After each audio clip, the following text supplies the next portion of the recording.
them all what I'm made up. Strut down the hall, won't stop till I get enough. Welcome back, everybody. We're diving deep today. We're going to try and make sense of all this news surrounding the reported death of Atlanta rapper Young Scooter. It's early. Things are developing. We're still piecing things together. But we've got a few reports now. And even though they give us some idea, it still leaves a lot of questions. So let's see if we can take a look at all this and pull out the key takeaways. Yeah. For right now, at least. Yeah, definitely. So what we've got in front of us are some early reports from a handful of sources like People, 11 Alive, Variety, Atlanta News First. And the thing that ties them all together is the reported death of Kenneth Edward Bailey, better known as Young Scooter.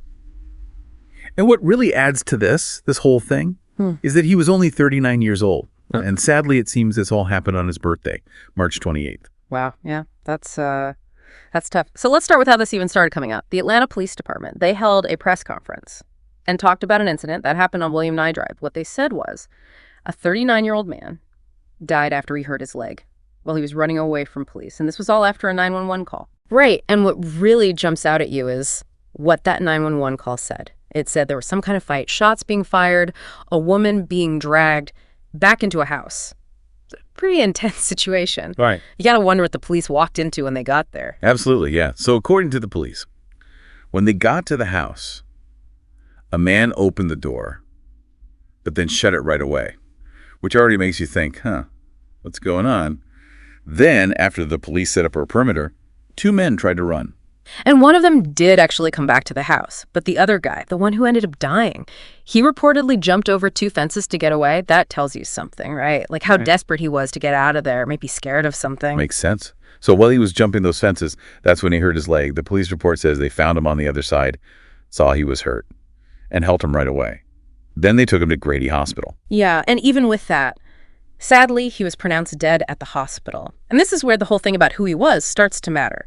You mentioned 11 Alive, Variety, Atlanta News First. They're all saying the Fulton County Medical Examiner's Office is saying the dead man was Kenneth Edward Bailey, a.k.a. Young Scooter. Okay, but here's something important. We got these big news outlets saying it's him, based on the medical examiner. But the Atlanta PD, they haven't officially said who it was yet. It makes you think about how these things work, right? How information comes out in bits and pieces from different places. Why do you think that is? Why not just say it all at once? That's a really good question. There's a few reasons why that might happen. See, police departments. They usually have their own way of doing things, especially when someone dies.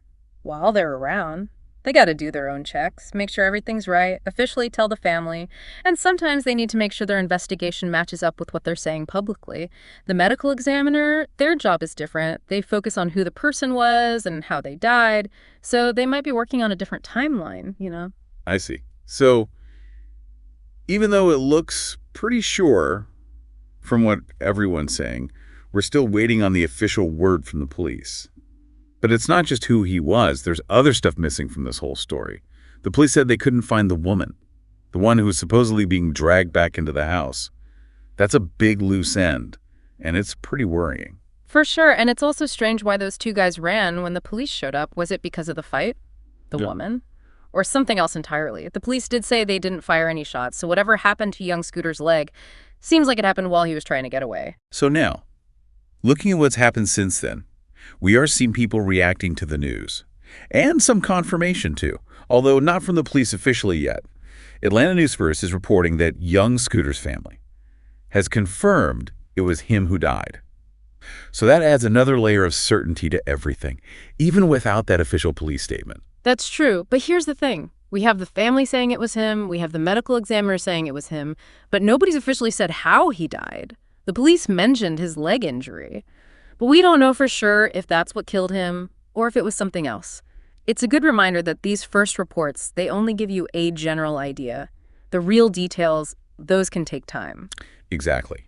And People magazine said they reached out to both the Atlanta Police Department and the Fulton County Medical Examiner's Office for a statement.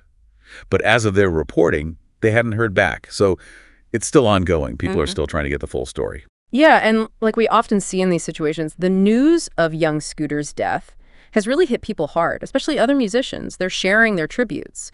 And even though they're not saying anything specific about what happened, it shows you how much he meant to people, the relationships he built. For sure. Waka Flocka Flame, Young Scooter was signed to him back in 2013. He put up a really emotional message on his Instagram stories called Scooter the Backbone and said it made him cry right before a show he had. It really shows how close they were, how important young Scooter was to him, both personally and professionally. Yeah, it's powerful the way he put it. Street, you had me crying before my show. You the backbone. Dama Brada. Yeah. So short, but you can feel the loss, the respect. Absolutely. Playboy Cardi, he just put SMFH on his Instagram story. Yeah. For anyone who does know, that's like what people type online when they can't believe something. Yeah. Or they're frustrated, disappointed. And Quavo, he shared a video. Young Scooter performing on X with those broken heart emojis. And the praying hands. Everyone's really feeling this. It shows you how much young Scooter meant to the Atlanta music scene and beyond. It goes beyond just the facts of what happened. It makes you wonder about the music they made together, the bonds they had. Let's take a minute to talk about young Scooter himself. His real name, Kenneth Edward Bailey. He was born in Walterboro, South Carolina, moved to Atlanta when he was 9, grew up in Kirkwood. It's interesting how he got into music. He started his career back in 2008, after he was charged with drug trafficking. It's like you see with a lot of artists. They take what they've lived through, the good and bad, and turn it into music. Right, it's all part of their story. And one of the big things for him was his friendship with Future. They were friends growing up, did a lot of songs together. Then in 2012, young Scooter officially signed with Future's label, Free Bands. That definitely helped his career take off, introduced him to way more people. And then, in 2013, remember how Waka Flocka was talking about him? Well, that's because young Scooter also signed with Waka Flocka Flame's label, Brick Squad Monopoly. So he was connected to two of the biggest names in Atlanta rap, which definitely pushed his career even further. So to wrap up this whole deep dive, let's go over what we know. We looked at everything surrounding young Scooter's reported death. It seems like it all started with that 911 call about a fight and shots fired. Then we have a man running from the scene, injuring his leg, and sadly dying at the hospital. Lots of sources, including his family, are saying it's young Scooter, but we're still waiting for the Atlanta Police Department to confirm it officially.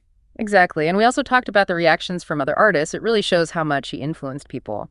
But there are still lots of unanswered questions, like what caused his death for sure? What exactly happened with that 911 call? And why did those men run in the first place?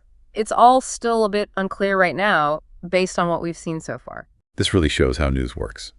It's always changing. We get information a little at a time, and our understanding of things changes as we get more pieces. We're seeing this play out right now. Official statements from the police, reports about the medical examiner, what the family and friends are saying. It all takes time to get the whole picture. It makes you think, what does it mean when we get information like this? Where we have the medical examiner, the family, all saying it's him. But the police haven't officially confirmed it yet. It makes you wonder about how these different groups share sensitive information and how that shapes what we know as things unfold. Sound the alarm. I'm coming up. We'll have a ball.